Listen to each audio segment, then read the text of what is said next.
telah memberikan kami suatu kehidupan yang layak. Pengorbanan-Mu di atas kayu salib telah melayakkan kami di hadapan Bapa. Dan kami bersyukur Tuhan, kami menjadi bagian daripada orang-orang yang diselamatkan. Terima kasih Tuhan Yesus. Pada saat ini Tuhan, kami mau menyerahkan seluruh pemberitaan firman ini kepada Tuhan. Biarlah Tuhan sendiri yang ambil alih pemberitaan firman ini. Sembunyikan hamba-Mu di balik salib, sehingga kebenaran firman Tuhan saja yang boleh dinyatakan. Setiap kami yang mendengar pada pagi hari ini, kami beroleh sukacita, kami beroleh kekuatan, kami memperoleh kemenangan. Terima kasih Tuhan.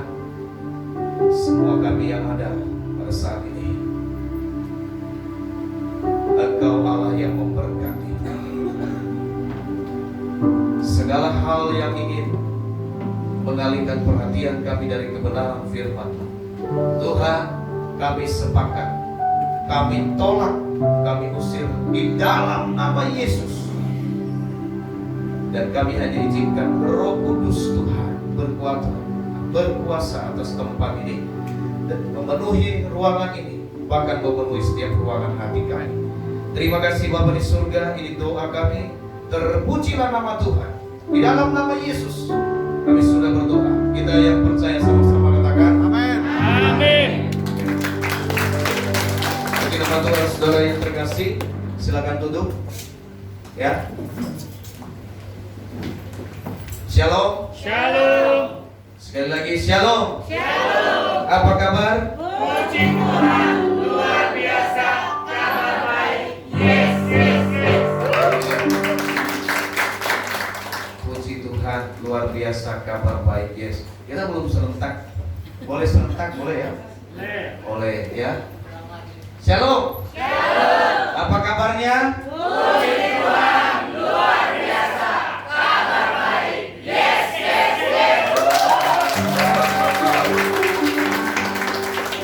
Saudaraku yang terkasih dalam nama Tuhan, hari ini adalah hari yang luar biasa, ya. Ini hari apa? Hari Jumat, ya. Ini hari Jumat. Siapa bilang hari Minggu, ya? Ini hari Jumat. Jadi saudaraku yang terkasih, ini adalah kenapa kita ibadah pada hari Jumat ini? Karena ibadah hari Jumat ini adalah hari yang spesial sekali, ya.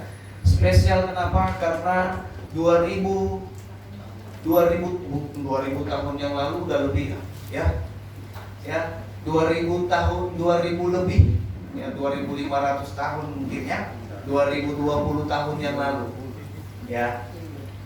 Karena 2000 tahun itu sudah dari zaman saya kecil, tetap 2000 tahun yang lalu. Dan sampai sekarang dengan umur saya yang segini, masa 2000 tahun terus. Haleluya, tidak, ya. Oke, kita tinggalkan masalah 2000-nya, ya. Tapi saudara, kita seluruh umat Kristiani di seluruh dunia, bahkan setiap orang percaya yang ada di seluruh dunia memperingati hari ini, ya, sebagai satu peringatan, suatu peristiwa yang luar biasa di mana setiap orang percaya memperoleh yang namanya kelepasan. Ya, ini adalah hari yang spesial bagi setiap kita. Maka ada beberapa gereja, saudaraku, ini juga dianggap adalah sesuatu hal yang sangat sakral. Ibadahnya sangat sakral sekali. Kenapa? Karena ini spesial. Spesial apa? Spesial Tuhan sudah menyelamatkan hidup saya dan saudara. Amin. Ya. Kalau bukan karena kematian, saudara, ya, mungkin saya dan saudara tidak ada di tempat ini, tidak berjumpa di tempat ini, ya. Tapi karena kematian Kristus Yesus di atas kayu salib, ya, telah mengubahkan, ya, apa yang tidak mungkin menjadi mungkin. Saudaraku yang terkasih dalam nama Tuhan, Ya, segala sesuatunya waktu sebelum kematian, kita lihat dulu ya. Sebelum kematian daripada Tuhan Yesus Kristus, apa yang terjadi? Semuanya tembok. Ya, ada jarak antara ruang Maha Kudus dan ruangan ada altarnya Maha Kudus. Ada jarak antara imam dengan jemaat. Ya. Tapi ketika kematian itu terjadi, dikatakan bahwa bait Allah, altarnya terbelah. Artinya tidak ada lagi jarak. Ya. Yang tadinya kita mau datang kepada Tuhan, kita harus bawa persembahan. Dan itu kita bukan ketemu sama Tuhan. Ya, tapi kita mau bertemu dengan siapa? Kepada imam dulu. Kita harus datang, kita harus bawa kepada imam. Tetapi saudaraku yang terkasih, kematian Kristus telah membuat segalanya menjadi berubah. Inilah yang menjadi sejarah antara saya, saudara, dengan Tuhan. Jadi Bapak Ibu Saudara, ini spesial. Ya. Ini spesial. Sebelum kita masuk dalam firman Tuhan, Bapak Ibu Saudara, ya, saya mau kita sama-sama mengerti bahwa Allah itu sangat mengasihi saudara-saudara. Ya. Dan jikalau Allah yang sangat mengasihi itu rela berkorban buat hidup saya dan saudara, bagaimana kita dengan manusia? Jikalau Allah saja rela, apatah lagi kita manusia? Ini yang harus kita mengerti sebelum kita masuk. Ini yang saya mau katakan bahwa kasihnya yang sempurna. Ini kasih yang sempurna. Maka tema kita pada hari ini adalah kasih yang sempurna. Ya, Yesus itu adalah kasih yang sempurna yang pernah Tuhan beri dalam hidup kita. Mari kita buka di dalam Lukas. Kita belajar tentang kebenaran firman Tuhan.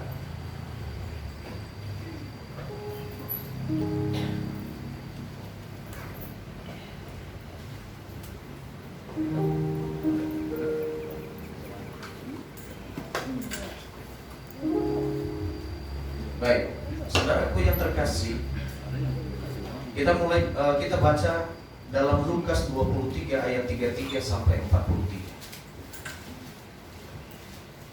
Sudah dapat semua? Belum?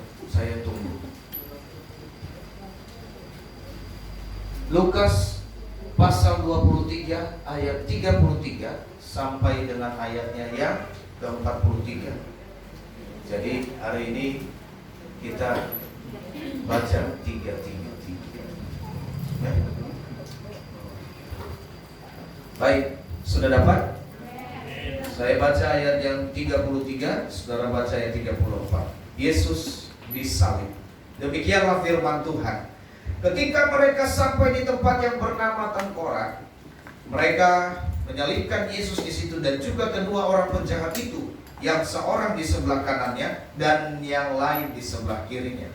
Yesus berkata, "Ya Bapa, ampunilah mereka, sebab mereka tidak tahu apa yang mereka perbuat." Dan mereka membuat undi untuk membagi pakaiannya. Orang banyak yang berdiri di situ dan melihat semuanya. Pemimpin-pemimpin mengejek dia, katanya, "Orang lain ia selamatkan, biarlah sekarang ia menyelamatkan dirinya sendiri. Ia adalah Mesias, orang yang dipilih Allah."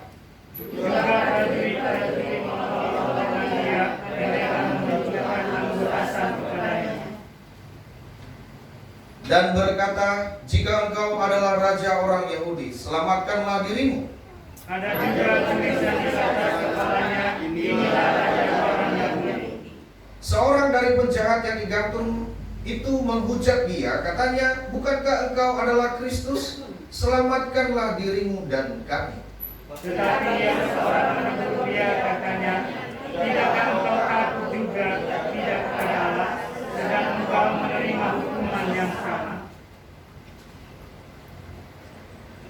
kita memang selayaknya dihukum, sebab kita menerima balasan yang setimpal dengan perbuatan kita. Tetapi orang ini tidak berbuat sesuatu yang salah.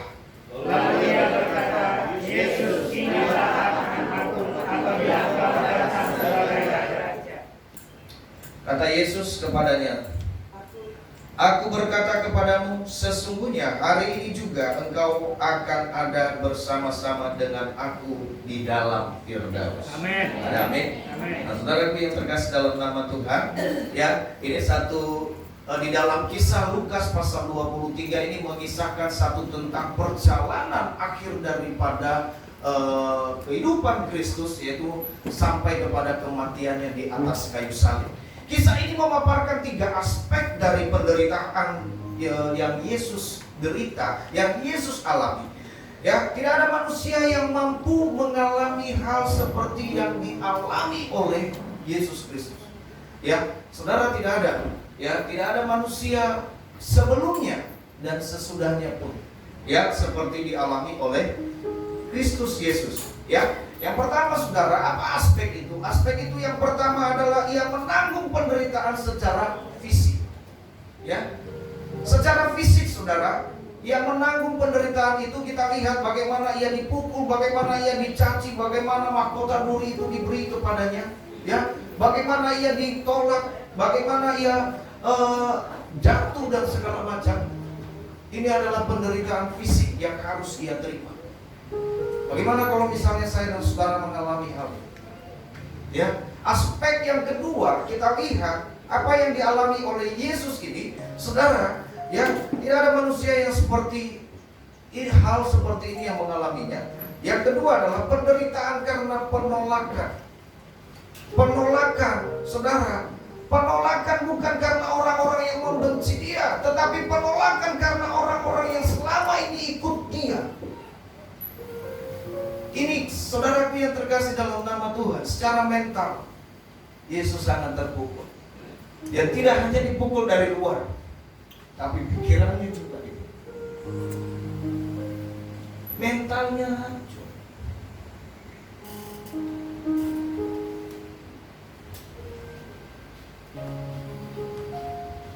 Imannya bisa hancur. Saudaraku, ada orang-orang yang begitu tadinya mengikut Tuhan, hidup dan matinya saya mau ikut Tuhan. Tetapi pada saat hal ini terjadi, saudara, apa yang terjadi? Hal ini dia alami, apa yang terjadi? Ada satu orang pun, akan seorang yang sangat mungkin bilang, oh Tuhan, tidak. Kalaupun hal itu terjadi, saya yang mati duluan. Siapa yang bilang itu? Petrus. Kalaupun Tuhan ditangkap, saya yang mati duluan, Tuhan. Tapi saudara yang terkasih, adakah Petrus ketika Yesus disalib?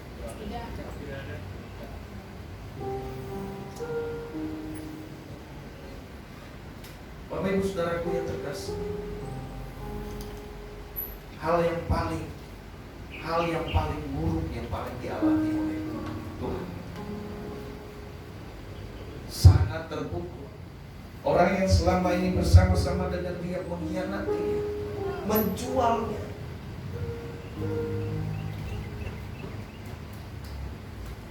Kita boleh bilang sama Tuhan, Tuhan, saya mau ikut Tuhan. Saudara, mari kita perhatikan hidup kita. Jangan-jangan kita juga sering jual Tuhan dalam hidup. Kita sering jual Tuhan demi kesenangan kita. Ya. Aspek yang ketiga, saudaraku yang terkasih, ya, penderitaan yang dialami oleh Tuhan adalah penderitaan secara rohani. Artinya apa, saudara?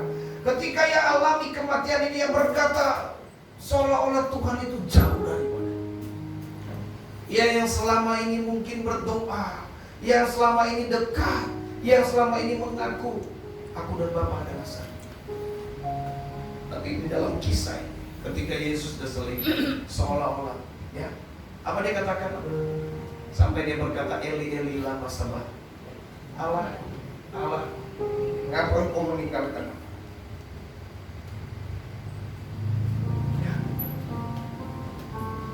Tidak ada satupun yang memperhatikan itu. Inilah 3 aspek yang dialami oleh Yesus Kristus pada saat kejadian penyelamatan manusia ini terjadi. Bapak Ibu Saudara, kita mau belajar bahwa penyaliban adalah satu bentuk hukuman mati. Betul. Tetapi pada waktu itu penyaliban ini adalah bentuk hukuman mati yang paling sadis yang pernah diciptakan oleh manusia. Kalau mungkin sekarang ya ada namanya hukuman mati, betul? Ya, tembak di tempat. Tetapi pada waktu itu bukan masalah tembak. Kalau ditembak di tempat selesai, betul? Saudara, ini tidak demikian. Tetapi mulai dari perjalanan. Artinya apa? Orang yang berdosa itu ketika dihukum mati, dia harus mati pelan-pelan, merasakan penderitaan. Setetes demi setetes darah, selangkah demi selangkah, Tuhan rasakan setiap penderitaan. Betapa beratnya dosa, betapa beratnya dosa saya dan saudara yang harus Tuhan pikul.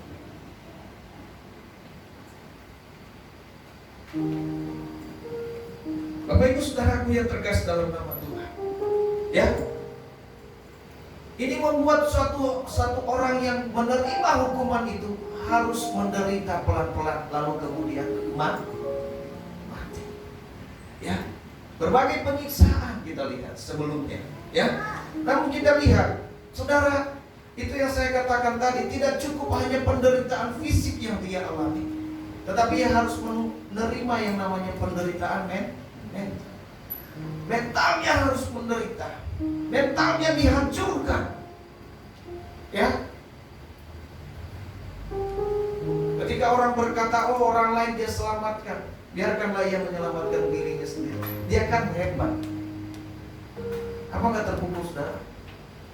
Pukul sekali. Ya, mungkin kalau kita jangankan dikatakan seperti itu, ya, saudaraku, ya, digosipin aja sedikit kita sudah melambung, betul? Sudah marah. Ya, salah sedikit saja kita sudah marah. Semua kita tuntut sepertinya sempurna. Bapak Ibu Saudaraku yang terkasih, inilah harga yang harus dibayar. Inilah jalan yang harus dialami oleh Yesus. Ya, demi saya dan saudara ini diselamatkan. Tapi saudaraku, begini, ada hal yang penting, yang paling penting kita mau belajar dari semua kejadian ini. Kalau dari 3 aspek tadi kita boleh lihat bagaimana Yesus alami. Tapi saudara, ada satu hal yang harus kita pelajari, yang menjadi teladan dalam hidup kita sebagai orang percaya, sebagai orang yang mengaku bahwa saya adalah murid Kristus, sebagai orang yang mengaku bahwa saya adalah pengikut Kristus, sebagai orang yang mengaku bahwa saya adalah orang yang percaya. Ada hal yang harus kita teladani daripada Tuhan kita Yesus Kristus. Pertama, saudara yang terkasih, ya, kasihnya tidak berubah. Amin. Ya, kasihnya yang pertama, kasihnya tidak berubah karena penderitaan yang ia alami. Ya, baik dari 3 aspek tadi, ketika ia alami penderitaan itu, kasihnya tidak pernah berubah. Saudara, apa yang ia katakan di atas kayu salib? Bapa, ampunilah mereka. Artinya saudara, ia tetap mengasihi saya dan saudara. Ya, yang kedua saudara, kasihnya tidak pernah berubah. Ya, karena cacian dan makian yang terjadi. Ya,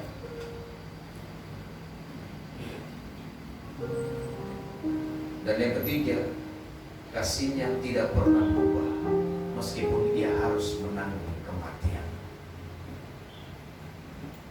Ya, saudara, firman Tuhan bilang begini, kalau kita mati, seseorang mungkin gampang untuk memberikan hidupnya untuk orang yang dia kasih. Betul? Betul tidak? Kalau kita mungkin punya anak sakit saja, mungkin kita berkata kepada Tuhan, Tuhan, seandainya saya yang sakit, jangan anak saya yang sakit. Betul? Itu kasih, itu contoh yang paling mudah. Ya, suami, ya, ada mungkin istrinya sakit, ya, saudara, pastinya dia juga berdoa sama Tuhan. Tuhan, seandainya saya yang sakit, jangan istri saya. Demikian juga seorang istri, biarin aja bapaknya sakit. Enggak gitu ya. Karena istrinya juga bilang, Tuhan, biarkan saja saya sakit. Sebab kalau dia sakit, Tuhan, bagaimana dia bisa bekerja? Betul? Seolah-olah kita apa? Kita yang mau. Kenapa? Karena kita rela demi orang yang kita cinta, demi orang yang kita sayang. Kadang-kadang saudaraku yang terkasih dalam nama Tuhan, belum jadi suami istri saja sudah bisa rela mati demi cinta. Betul? Saya tidak menyinggung anak muda, tetapi biarlah dia tersinggung. Ya? Belum jadi, kenapa harus rela mati? Ya? Hujan badai bolehlah kita lewati, tapi jangan sampai biarpun abang mati di ujung tombak. Saudaraku yang terkasih dalam nama Tuhan, ya, permasalahannya, wah kamu mesra sekali, ya, ujung-ujungnya menikah, ya. Saudaraku yang terkasih, dan ketika sudah menikah, kamu sakit ya, sakit dia, si Tuhan. Ya, Bapak Ibu saudaraku yang terkasih dalam nama Tuhan, ketika kita yang manusia ini, yang penuh dengan keterbatasan ini, rela mati buat orang yang kita kasih, apatah lagi Tuhan. Amin. Amin. Permasalahannya bukan di sana, tetapi Yesus yang Yesus lakukan adalah bukan mati kepada orang yang mengasihi dia saja, tetapi bagi mereka juga yang membenci dia, ia mati bagi mereka. Sebab dikatakan ia mati bagi dunia. Apakah dunia menerima Yesus? Tidak. Ya, dunia menolak dia, tapi dia mati buat dunia. Ya Bapak Ibu saudaraku yang terkasih, ya, hari ini saya mau singkat saja, ya. Mari kita ambil bagaimana kita harus hidup sebagai orang yang percaya, miliki kasih yang sempurna. Kasih yang sempurna itu tidak berubah karena keadaan. Amin. Amin. Itu yang pertama, saudara. Kasih yang sempurna itu tidak berubah meskipun, saudara, kita mengalami yang namanya penderitaan. Dan kasih yang sempurna itu tidak berubah meskipun kita alami yang namanya kematian. Yesus telah memberi teladan buat kita. Tidak ada teladan yang pantas, yang layak kita teladani selain daripada Yesus Kristus. Ya, saudara, penderitaan dan kematian Kristus adalah satu bukti bahwa Ia sangat mengasihi saya dan saudara. Amin. Ia sangat mengasihi saya dan saudara. Ada orang berkata, saudara, Allah Tuhan, saya ini penuh dengan dosa, saya ini penuh dengan kesalahan. So, tapi boleh engkau datang hari ini di hadapan Tuhan.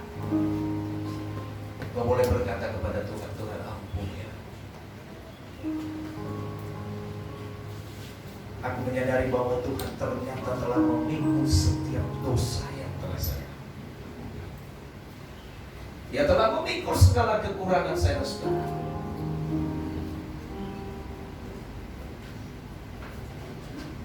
sehingga kita boleh menjadi anak-anak. Ya, kasih yang sempurna yang Tuhan beri tidak hanya sama buat saya dan saudara, tapi juga bagi keluarga, bagi lingkungan kita, bagi bangsa dan negara, akan bagi dunia. Ya, dengan begitu manusia memperoleh keuntungan. Saudara, manusia memperoleh keuntungan di dalam. Apa keuntungan yang kita peroleh? Ketika kematiannya, kasihnya yang sempurna itu tidak mempengaruhi apapun. Saudara, pertama kita memiliki yang namanya kelepasan kekal. Ya, kenapa saya katakan begitu? Kelepasan kekal. Saudara, roh kita itu terikat ketika kita berbuat dosa, terikat di dalam dosa. Dan ini harus dilepas. Barang siapa yang mengikatkan dirinya, ia terikat. Saudara. Ya, yang kedua, kita mendapat penyucian hati. Rohani kita disuci. Amin. Hati kita disuci. Dan yang ketiga, saudara, kita bebas dari hukuman. Ini yang paling penting. Ya, biasanya orang berkata begini, kalau yang namanya, kenapa Yesus disalib? Supaya kita bebas dari hukuman. Wah, berarti sebentar lagi orang yang dalam penjara harus bebas. Jika mereka percaya pada Tuhan, bukan bebas secara, tapi bebas hidupnya untuk memuliakan Tuhan. Ya, dia tidak memikul salib lagi, saudara. Ya, dia tidak memikul dosanya lagi, tetapi dia sudah diampuni dosa. Hari ini saudaraku yang terkasih dalam nama Tuhan, ketika kita mengingat ini, mari kita mau menyadari bahwa Allah itu sangat, Allah itu mengasihi kita, Allah itu telah menanggung dosa kita, Allah itu telah mengampuni saya dan saudara. Amin. Amin. Kalau Tuhan sudah mengampuni kita, saya mau sampaikan, apa kita mau mengampuni orang yang bersalah kepada kita? Amin. Aminnya sedikit. Kalau Tuhan sudah mengampuni kita, apakah kita mau mengampuni orang yang bersalah kepada kita? Amin.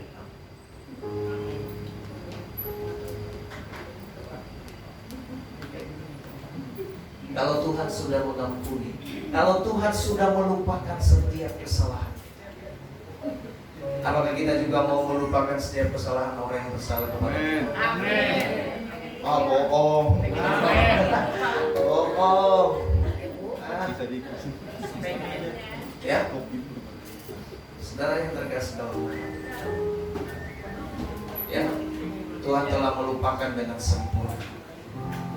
Bahkan firman-Nya dia berkata, ia tidak mengingat-ingat lagi kesalahanmu.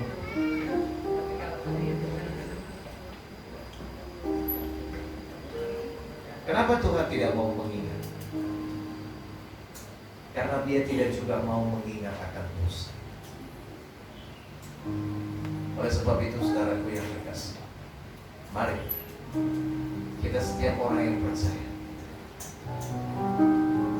mari kita mengampuni setiap orang yang bersalah kepada kita. Kedua, mari kita tidak mau mengingat apa yang menjadi kesalahan. Yang lalu biarlah berlalu. Jangan, oh yang datang bikin lagi.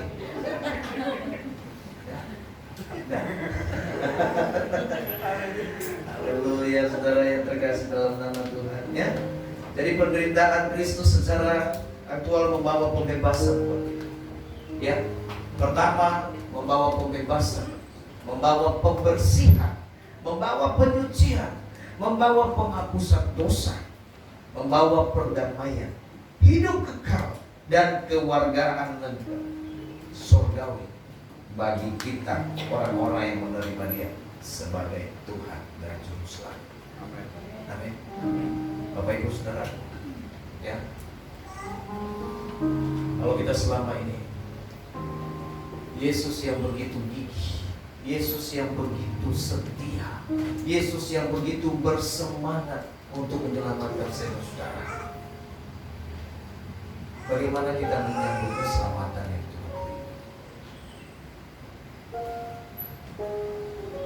Apakah ketika kita datang ke gereja, apakah ketika kita datang berdoa, kita sudah menderita? Padahal Yesus sudah menderita buat setiap kita. Tapi kadang-kadang orang berkata, "Wah, saya capek sekali, saya susah sekali." Kita lihat dari perjalanan Yesus. Adakah Yesus mengeluh? Ketika dia berkata, ketika dia dicaci, ketika dia dimaki, ketika dia harus menderita. Adakah dia berkata, susah sekali nyelamatin nasu ini? Ya. Adakah dia berkata begitu, susah sekali menyelamatin Pak Ano ini?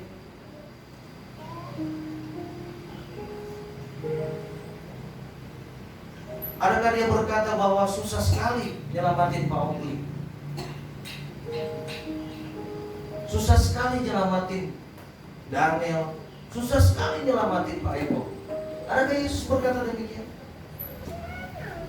Tidak. Sedikit pun tidak ada yang keluar dari mulutnya. Tapi kita kadang-kadang bilang, susah sekali ya ikut Tuhan.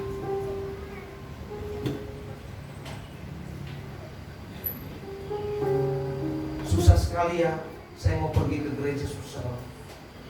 Saya doa itu susah banget.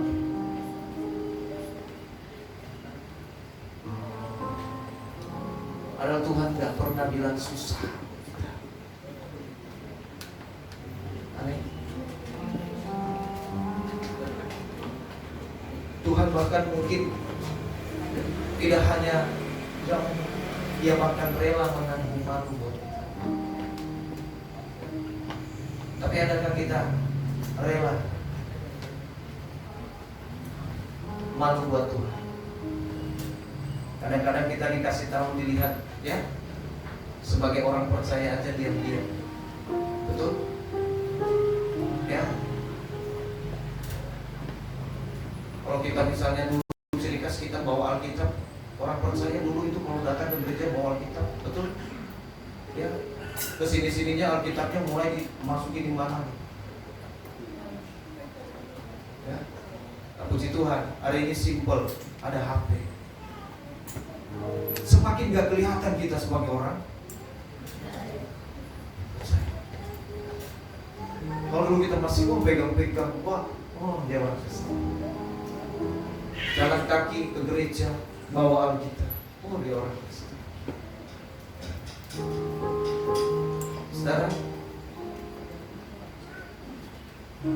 Sekarang saking kecilnya itu, ya, dulu waktu kami kuliah, orang bawa di dalam kantongnya itu Alkitab. Oke lah, masih.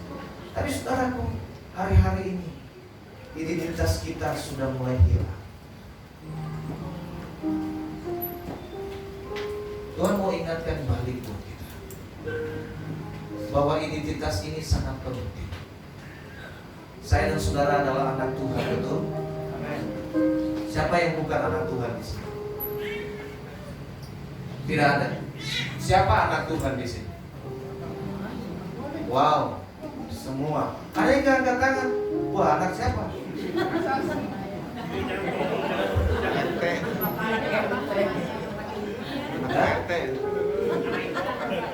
Anak Pak RT. Situ. Jadi saudaraku, kita ini anak Tuhan. Sebagai anak Tuhan, kita harus menjadi apa? Ya, menonjolkan yang namanya identitas kita sebagai anak Tuhan. Haleluya. Saudaraku yang terkasih dalam nama Tuhan, kematian Kristus mengajarkan kita bahwa kasih-Nya sempurna. Amin. Kasih yang sempurna itu tidak berubah oleh keadaan. Kasih yang sempurna itu tidak berubah, ya, karena kamu harus menanggung penderitaan. Dan yang ketiga, kasih yang sempurna itu tidak berubah meskipun ia harus alami yang namanya ia tetap mengasihi sampai akhir. Oleh sebab itu Bapak Ibu Saudara, kalau saya tadi singgung bagaimana kita hari ini, kalau kita mau datang kepada Tuhan, hari ini kita datang kepada Tuhan bukan secara formalitas, bukan karena memang ini adalah orang percaya kan semua harus datang ke gereja. Tapi saya mau saudara, kita mau datang hari ini ke gereja, kita mau datang hari ini ibadah kepada Tuhan karena memang kita memiliki kasih itu kepada Tuhan. Adakah engkau mengasihi Tuhan lebih daripada dia mengasihi Tuhan? Kalau Tuhan sudah mengasihi saya dan saudara, adakah engkau mengasihi dia? Bapak Ibu Saudaraku yang terkasih, inilah yang Tuhan mau tahu. Seperti dia mengasihi kita, seperti itulah juga kita mengasihi. Amin. Haleluya. Nah, satu lagu ini.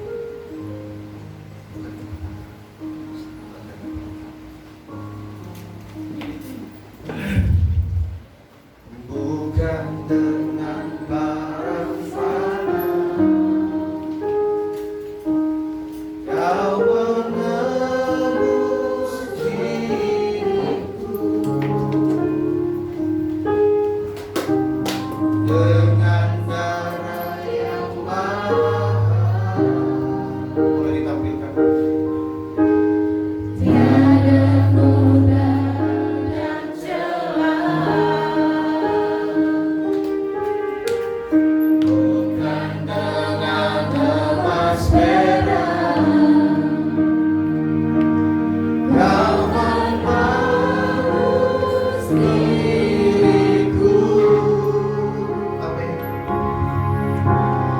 Oleh segenap kasih dan pengorbananmu, ku telah mati dan tinggalkan tanah hidupku yang lama. Semuanya sia-sia dan tak berarti lagi. Hidup ini ku letakkan pada mezbah-Mu ya Tuhan. Jadilah padaku seperti yang Kau ingini.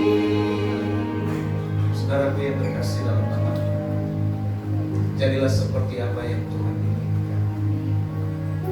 Kadang-kadang kita hanya mau seperti apa yang kita inginkan dalam hidup. Terkadang kita berdoa kepada Tuhan sesuai dengan apa yang kita harapkan. Kita berdoa hanya untuk kesenangan diri kita. Kita berdoa hanya sesuai dengan apa yang kita mau. Tetapi kita tidak pernah berpikir bagaimana perasaan Kristus. Yesus itu mau supaya apa? Kita berdoa, kita jadi seperti apa yang Ia inginkan. Tuhan itu mau supaya kita menjadi seperti apa yang Ia inginkan, bukan menjadi seperti apa yang kita inginkan. Nah, kadang-kadang kita berkata bahwa oh Tuhan jauh, Tuhan berkatnya mana? Tuhan bilang, bagaimana berkat Tuhan bisa boleh terjadi? Kamu tuh gak mau, kamu tuh gak menghargai. Saya tuh mau supaya kamu itu jadi seperti apa yang saya mau. Yesus itu pencipta. Allah itu adalah pencipta. Ia menciptakan kita sesuai dengan kehendaknya, bukan sesuai dengan kehendak orang lain, bukan sesuai dengan kehendak kita yang diciptakan. Tapi kadang-kadang kita sebagai pencipta ini lebih kuat, lebih hebat dari pencipta. Nah, saudara, hari ini kita mau datang kepada Tuhan. Jadilah kepadaku seperti apa yang Tuhan berikan. Haleluya. Mari kita mau angkat pujian ini, kita mau katakan kepada Tuhan.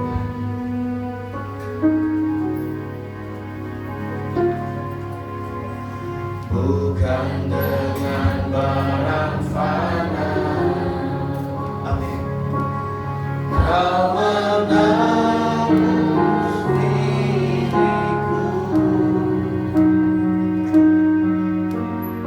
dengan cara yang mahal. Tiada noda dan celah, tiada noda dan celah. Bukan dengan emas perak,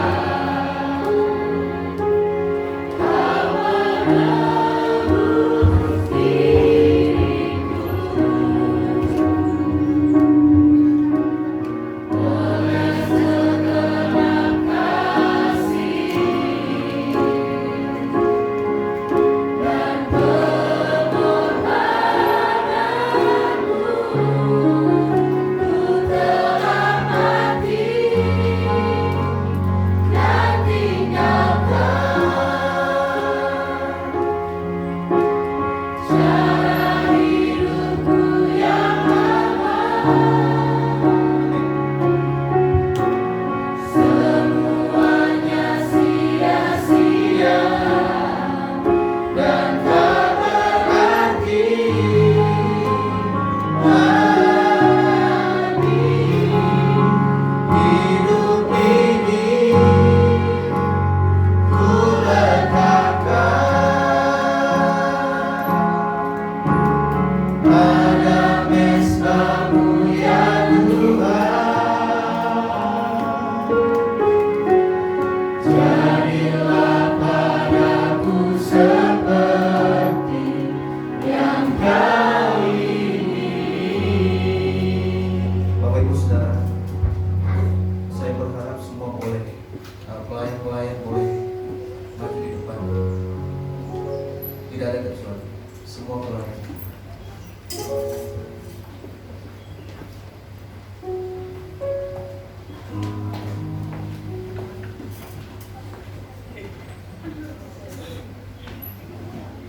Baik dia berdoa,